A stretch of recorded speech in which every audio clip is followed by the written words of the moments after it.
آپ سب متوسط یا غریب لوگ بیٹھے ہو، میرے نبی جیسا غریب پوری کائنات میں کوئی نہیں۔ میں جبوتی صومالیہ گیا ہوں، وہاں کے غربت کو دیکھ کر مجھے لگا جیسے لفظ غربت بھی ان کی غربت پہ روتا ہے۔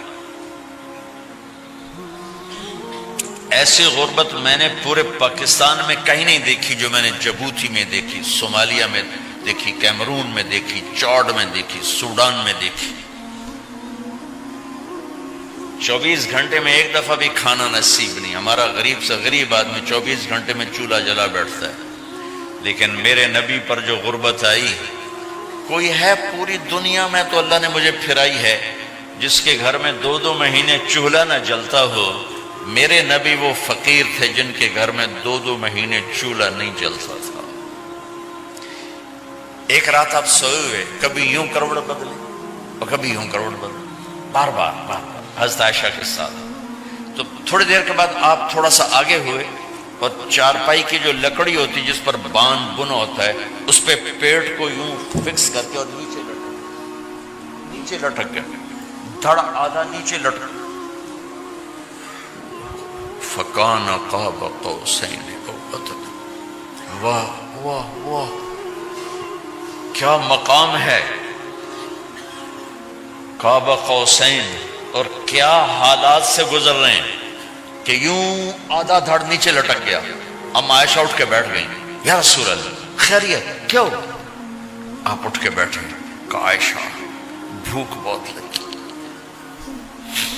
بھوک بہت لگی، اس لیے پریشر دیا تاکہ وہ جو بھوک کی طلب ہے نا میدے میں، اس کو پریس کیا، اس لیے پتھر باندھتے تھے کہ وہ پیچھے چلا جائے۔ اب مسجد میں تشریف فرما تھے، ایک صحابی نے کر کہ یا رسول یہ دیکھیں، کپڑا ہٹایا، یہ دیکھیں میں نے پیڑ پہ پتھر باندھا۔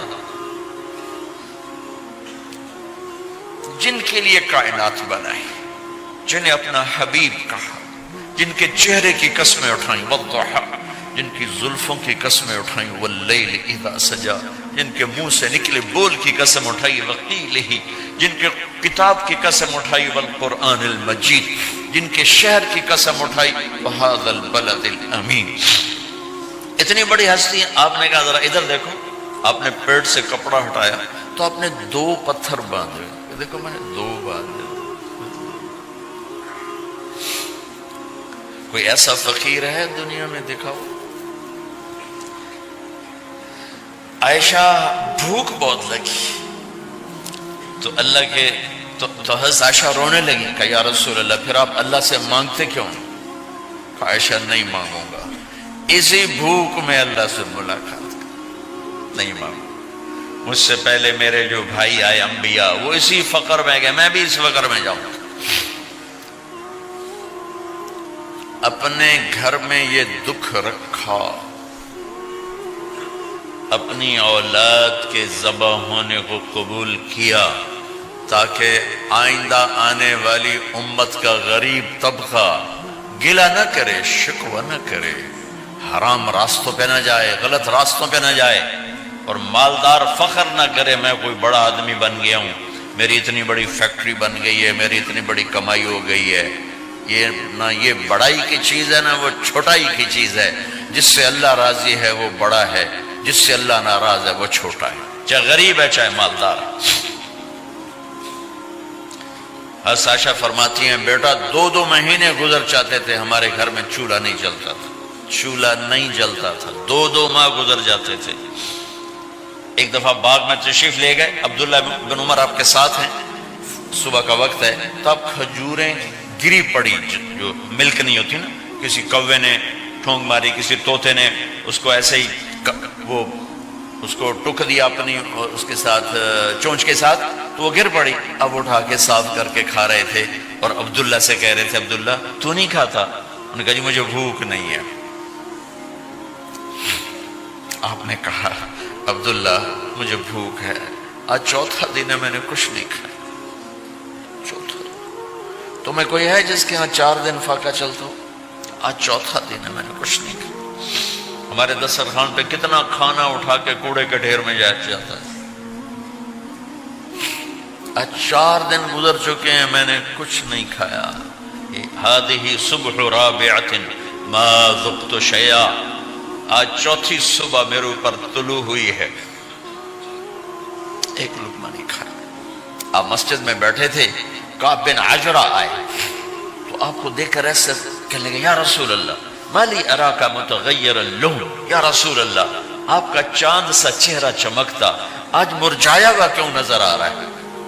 تو آپ نے یوں دیکھ اپنے پیٹ پہ یوں انگلی رکھ کر کہا ما دخل جوفی ما يدخل جوف ذاتک منذ ثلاث۔ کعب آج 3 دن گزر چکے ہیں، پیٹ میں ایک روٹی کا ذرہ داخل نہیں ہوا، ذرہ، لقمہ نہیں، ذرہ، روٹی کا ایک ذرہ پیٹ میں داخل نہیں ہوا۔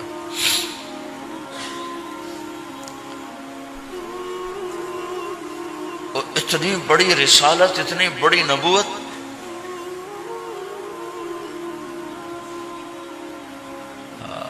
اپنی امت کے غریبوں کی تسلی کے لیے اور اپنی امت کے مالداروں کو سبق دینے کے لیے کہ اللہ رزق دے تو اپنی حیثیت نہ بھولو، اور اللہ نہ دے تو اپنے حبیب کی قربانی نہ بھولو۔ انہوں نے تو جان بوجھ کے یہ کیا، جان بوجھ کے، یہ نہیں کہ آپ کو کوئی تنگی اللہ کی طرف سے، جان بوجھ کے۔ اور سارے گھر کا یہ حال ہے۔ حضرت فاطمہ رضی اللہ تعالیٰ عنہ سے ملنے گئے، کہا بیٹے میں اندر آ جاؤں، میرے ساتھ عمران بھی ہیں، ایک صحابی تھے عرب سردار، میرے ساتھ عمران بھی ہیں۔ کہا ابا جان میرے گھر میں اتنی چادر نہیں کہ اپنے آپ کو چھپا سکوں، پردہ کرنے کے لیے میرے پاس چادر کوئی نہیں، تو آپ نے اپنی چادر اندر دے دی، کیسے پردہ کرنا، تو لپیٹ لی۔ اب اندر آئے تو آپ نے پوچھا میں نے سنا تھا تو بیمار ہے، میں تیرا حال پوچھنے آیا ہوں۔ تو باپ کو دیکھ کے آنسو نکل آئے کہ یا رسول اللہ بیماری بھی ہے اور بھوک بھی ہے، دونوں ہی ہیں، صرف بیماری نہیں بھوک بھی ہے۔ بڑے بڑے مصیبتوں سے لڑ جانے والے ماتھے پہ کبھی بل نہ آیا، بیٹی کے آنسوں نے پگھلا بھی دیا اور رلا بھی دیا، آپ بھی رو پڑے، آپ بھی رو پڑے۔ پھر کہا میری بیٹی نہ رو، والذی بعث اباک بالحق ما ذقت من 3 ایام طواقا، آج تیسرا دن ہے میں نے ایک لقمہ نہیں کھایا میں تیرے ساتھ۔ اور میری بیٹی میں تمہیں بتاؤں، میرے رب نے مجھے کہا تھا میرے حبیب اگر آپ چاہیں تو احد پہاڑ سونا بنا دو، 10 میل لمبا چوڑا ہے احد پہاڑ، 10 میل، میں احد پہاڑ سونا بنا دوں آپ کی خدمت میں پیش کروں؟ تو میں نے کہا نہیں یا اللہ مجھے نہیں چاہیے، میں ایک دن بھوکا رہوں گا، ایک دن کھانا کھاؤں گا۔ پھر فرمایا بیٹی کیا تجھے یہ عزت کافی نہیں ہے کہ اللہ نے تجھے جنت کی عورتوں کا سردار بنا دیا؟ یہ سرداری سونے چاندی میں تل کے نہیں ملی ہی، میں قربان جاؤں۔ بھائیو اب سب ماشاءاللہ نوجوان نظر آ رہے ہو، تھوڑا وقت نکال کے اگر آپ پڑھے ہوئے ہو اپنے نبی کی زندگی پڑھا کرو، اپنے نبی کی زندگی پڑھا کرو، بڑا ایمان بھی بنے گا، حوصلہ بھی ملے۔ آپ حسن حسین کو کہتے تھے میری آنکھوں کی ٹھنڈک، میرے جگر کے ٹکڑے، میرے سینے کی ٹھنڈک، میرے لاڈلے، جنت کے چاند، جنت کے سردار، میرے 2 پھول، یہ سارے الفاظ حسن حسین کے لیے ہیں۔ اور ان کے بھوک کی وجہ سے رونے کی آواز سنتے تھے اور تڑپتے تھے، لیکن روٹی نہیں مانگی ان کے لیے، روٹی نہیں مانگی، کہ اپنی امت کے غریبوں کو تسلی دینی تھی کہ اگر میں فقیر بن کے جا رہا ہوں تو تمہارے اوپر بھی امتحان ہے، چند دن برداشت کرو۔ آپ نے فرمایا سب سے پہلے میں جنت میں داخل ہوں گا، سارے نبیوں پر جنت حرام ہے جب تک میں نہ چلا جاؤں، اور ساری امتوں پر جنت حرام ہے جب تک میری امت نہ چلی جائے، سب سے پہلے میں جنت میں داخل ہوں گا۔ وَمَا يَا فُقَرَاءُ الْمُؤْمِنِينَ، اور میرے ساتھ میری